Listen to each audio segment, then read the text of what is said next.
Designated Driver by Erasmo Guerra, read by the author. I was my dad's designated driver when I was 12 years old. Now that I'm older, I understand his pain.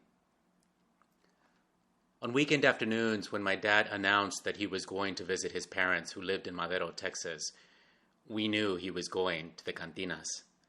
A working-class Mexican-American, my dad jokingly called beer life's shock absorbers. Mom never saw the humor and always forced me to go with him. I knew I was tossed into his truck as a kind of deterrent, but I ended up being his designated driver.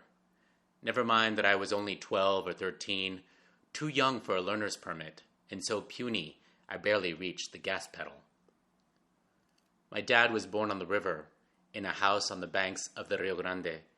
He lived in company housing that was part of my grandfather's job as a pompero, maintaining pumps that drew water from the river and into the network of levees and irrigation canals that turned our arid region of the U.S.-Mexico border into an agricultural powerhouse.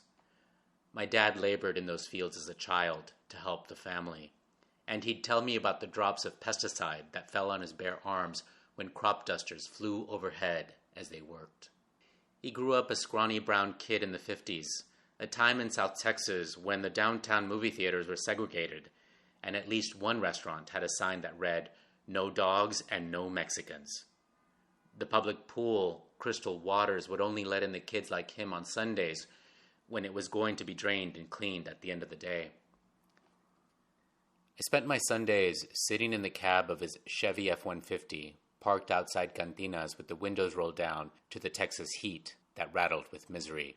Or maybe that was just the chicharras. At that age, I had no idea what a privilege it was to feel bored with nothing to do except wait for my life to start.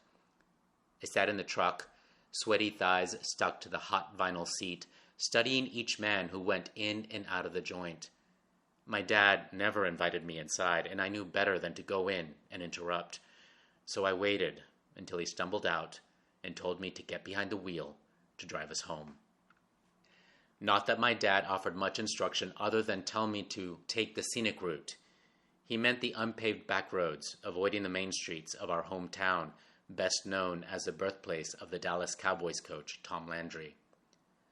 I drove, fearful of the faded crosses on the sides of the road, markings where unlucky drivers had met their end.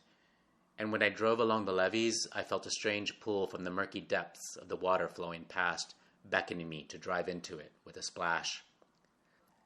I don't know how I was able to relax and see, finally, the land. The vast fields were planted in rows that somehow hypnotized you with their precision, groves of oranges and ruby-red grapefruits that we were known for. Sugarcane was burned at harvest and filled the sky with black ash that fell on the school playground miles away. And just beyond the dash was the glorious, unobstructed view of Mexico. I seized up whenever I saw a plume of dust trailing a lone vehicle, which always turned out to be Migra, in drab, olive-colored Border Patrol vans. There are rusty-looking fences up now, and the Migra drive white Tahoes that blind under the merciless sun. It would be years before my dad told me about his life, the river, the cotton fields, and the cruel signs downtown. He dropped out of high school to enlist in the Army, where he first heard the word spick.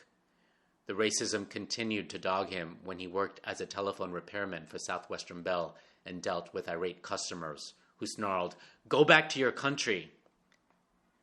My dad must have been in his late 30s at the time of our drives, which seems so impossibly young to me now, with me in my 50s and him 7 years gone. I want to believe that he wanted me to see our world.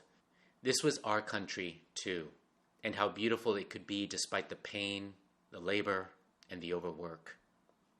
And yet it's no wonder he reached for those shock absorbers to help him cope.